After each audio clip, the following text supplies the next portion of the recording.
Hello students, hope you are doing well and you have enjoyed the 4 videos which I have posted. आज इस 5वीं video में Henry फायोल के हम principles को देख रहे हैं. There are 14 principles. तो ये 5वीं वीडियो है. इसमें हम देखने वाले हैं कि प्रिंसिपल ऑफ स्केलर चेन में क्या बताया गया है. What is scalar chain. तो आइए देखते हैं. आप अपने स्क्रीन पे देख सकते हैं एक पिरामिड शेप है और इस पिरामिड शेप में ये ऊपर प्रिंसिपल ऑफ स्केलर चेन है. स्केलर चेन का ये क्या सिद्धांत है. आपने अपने सेकेंडरी क्लासेस में ये पढ़ा हुआ है कि स्केलर क्वांटिटीज़ वैसी होती हैं जो डायरेक्शन जिनमें नहीं होता. तो यहाँ बिल्कुल ये स्केलर चेन इसीलिए इसको कहा गया है क्योंकि यहाँ ए टॉप लेवल पे हैं और यहाँ से दो आप देख सकते हैं कि लाइंस जा रही हैं. एक लाइन है राइट हैंड साइड में LMN, ये हायरार्की बोलते हैं. ए के नीचे हैं B और L और ये दोनों दो अलग अलग डिपार्टमेंट्स आप इनको मान सकते हैं. You can consider both of them as 2 departments. Now the department on left hand side is BCD and on right hand side is LMN. जैसे जैसे आप नीचे आ रहे हैं ये लोअर लेवल पे आप चलते चले जा रहे हैं. Now according to the principle of scalar chain, A ने अगर कोई कम्युनिकेशन किया तो वो B को जाएगा, B से C को जाएगा, C से D को जाएगा. ए ने कोई कम्युनिकेशन किया तो L फिर M और फिर N को जाएगा. अब in case D has a question और वो दूसरे डिपार्टमेंट से पूछना चाहते हैं, D has a question from N, तो D N से अपने सवाल को किस तरीके से पूछ सकते हैं या कोई कम्युनिकेशन N के साथ करनी हो तो कैसे कर सकते हैं. अब ये मेथड होगा D will ask C, C will ask B, B will ask A, A से L को, L से फिर M को और M से फिर N को, और N ने जो जवाब भेजना है वो जवाब भी D तक इसी रूट से पहुंच पाएगा. ये स्केलर चेन हुआ. इस स्केलर चेन के होने से एडवांटेज क्या है ऑर्गेनाइजेशन में. ये जो आप स्ट्रक्चर देख रहे हैं इसको हायरार्की बोलते हैं. This is called hierarchy. इसको फॉलो होने से ये जो दोनों के बीच में D और N के बीच में जो कम्युनिकेशन इस्टेब्लिश हुई ये सबके नॉलेज में है और प्रॉपर तरीके से हायरार्की को फॉलो करते हुए ये हो रही है. ये थोड़ा टाइम कंज्यूमिंग है लेकिन ये एक तरीका है ऑर्गेनाइजेशंस को प्रॉपर तरीके से मैनेज करने का. फायोल के प्रिंसिपल में ये कहा गया कि ऑर्गेनाइजेशन में हायरार्की ब्रेक नहीं होनी चाहिए. आप हायरार्की का ध्यान जरूर रखिए. So hierarchy shouldn't be broken and principle of scalar chain should be followed.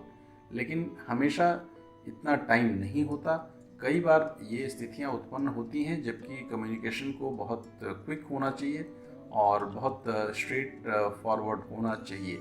तो उसके लिए फिर आपके स्क्रीन पे ये दूसरी शेप आप देख रहे हैं, इसको गैंग प्लैंक बोलते हैं. यहाँ पे डायरेक्ट कम्युनिकेशन भी इंश्योर किया जा सकता है और वो सिस्टम भी मैनेजमेंट क्रिएट कर सकता है. जैसा कि आप स्क्रीन पे देख रहे हैं, D can directly communicate with N with under this system.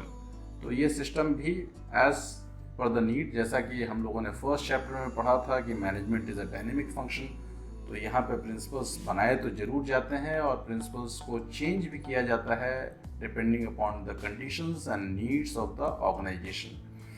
तो इस तरीके से ये स्केलर चेन को हम लोग समझ पाए और स्केलर चेन का प्रिंसिपल समझ लेने के बाद हम ये समझ सकते हैं कि the hierarchy should definitely be followed. Hierarchy को ऑर्गेनाइजेशन में ज़रूर फॉलो करें. इस पे मैं कोई आपको दूसरी एक स्टोरी सुनाऊंगा और फिर आपको बताऊंगा कि हायरार्की को क्यों फॉलो करना ज़रूरी होता है. या फिर ये भी कर सकते हैं कि आप कोई you try to come out with some case studies और some stories related to this principle. Let us move to the next principle. And the principle is principle of order, as you can see on your screens. Orderly arrangement of men and material should be ensured for proper functioning.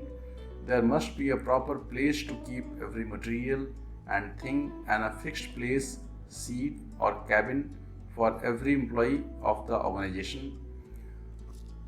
Orderly arrangement होना चाहिए ना सिर्फ व्यक्तियों का बल्कि सामग्रियों का भी। सभी के लिए जो ऑर्गेनाइजेशन में काम करते हैं उनके लिए एक प्रॉपर प्लेस स्पेसिफाइड होना चाहिए, बैठने का, अपने चीज़ों को रखने का एक प्लेस हो, एक फिक्स सीट हो, कैबिन हो, depending upon the position and post एक स्पेस दिया जाए और अलग अलग तरह के मटेरियल्स को भी रखने का स्पेस हो। इसके पॉजिटिव इफेक्ट्स क्या हैं इस प्रिंसिपल को अप्लाई करने के? No wastage of time in searching, smooth and systematic work. Students, आपने बहुत सारे ऐसे लोगों को देखा होगा जो हमेशा कुछ ना कुछ खोजते रहते हैं क्योंकि उनकी चीज़ें ऑर्डर में नहीं होती। वैसे ऑर्गेनाइजेशंस में जहाँ पे की चीज़ें ऑर्डर में नहीं रखी जाती हैं वहाँ बहुत मुश्किल होती है, इसलिए डॉक्यूमेंटेशन प्रॉपर तरीके से होना चाहिए ऑफिस में। जहाँ तक लॉजिस्टिक्स का सवाल है, ऑर्गेनाइजेशंस में प्रॉपर इन्वेंट्री मैनेजमेंट सिस्टम होना चाहिए। सभी चीज़ों को व्यवस्थित तरीके से रखने की व्यवस्था की एक प्रक्रिया अपनाई जानी चाहिए। Which should be based on scientific system and similarly there should be a specific place for each and every worker in the organization. If we ensure all these things, the working will be very systematic and very smooth. यहाँ पे एक example मैं लेना चाहूँगा और ये example बड़ा interesting है। ऑर्डरली अरेंजमेंट की जब हम लोग बात करते हैं तो किसी बहुत बड़े एग्ज़ाम्पल में जाने के बजाय हम अपने घर के आसपास किसी मेडिसिन शॉप में चलें तो वहाँ ऑर्डरली अरेंजमेंट बहुत ज़बरदस्त दिखता है। दवाइयाँ रखी हुई होती हैं अल्फ़ाबेटिकल ऑर्डर में और छोटे से स्पेस का इतना एफिशिएंट यूज़ और जगहों पे थोड़ा आपको कम दिखाई देगा। मेडिसिन शॉप्स की बात मैं इसलिए कर रहा हूँ क्योंकि छोटे से मेडिसिन शॉप में दवाइयाँ बहुत तरह की होती हैं और उनको ढूंढना इतना आसान नहीं होता, लेकिन शॉपकीपर का ऑर्डरली अरेंजमेंट बहुत मैटर करता है। और जहाँ पे जिन दुकानों में ये ऑर्डरली अरेंजमेंट फॉलो किया जाता है वहाँ कस्टमर्स को वेट नहीं करना पड़ता और बहुत जल्दी मिलती है। दूसरा एग्जांपल मैं जल्दी से शेयर करना चाहूँगा और ये मेरा रिगार्ड है। I would like to pay my respect to all the Indian mothers और सबको मैं बहुत सम्मान के साथ ये बताऊँगा कि हमारी भारतीय माताएँ अपने किचन का और घर का जिस तरीके से मैनेजमेंट करती हैं वो हमारे बिजनेस स्टडीज़ के किसी प्रिंसिपल में उसका शायद जिक्र तो नहीं आया है, लेकिन जिक्र मैं यहाँ करना चाहूँगा क्योंकि माता प्रथम शिक्षिका होती हैं और हमारे घरों से हमें ऑर्डरली अरेंजमेंट दिखाई पड़ता है। हमारे किचन्स में जिस तरीके से चीज़ें ऑर्डरली अरेंजमेंट में मदद रखती हैं और जिस तरीके से वो उसमें अपनी व्यवस्था बनाती हैं वो अपने आप में एक सैल्यूट करने की चीज़ है और mothers are the best multitaskers. तो मैनेजमेंट यहाँ से भी हम सीख सकते हैं। So I hope that you have understood both the concepts, both the principles and so study well and take care. हम लोग मिलते हैं अगले वीडियो में। Thank you.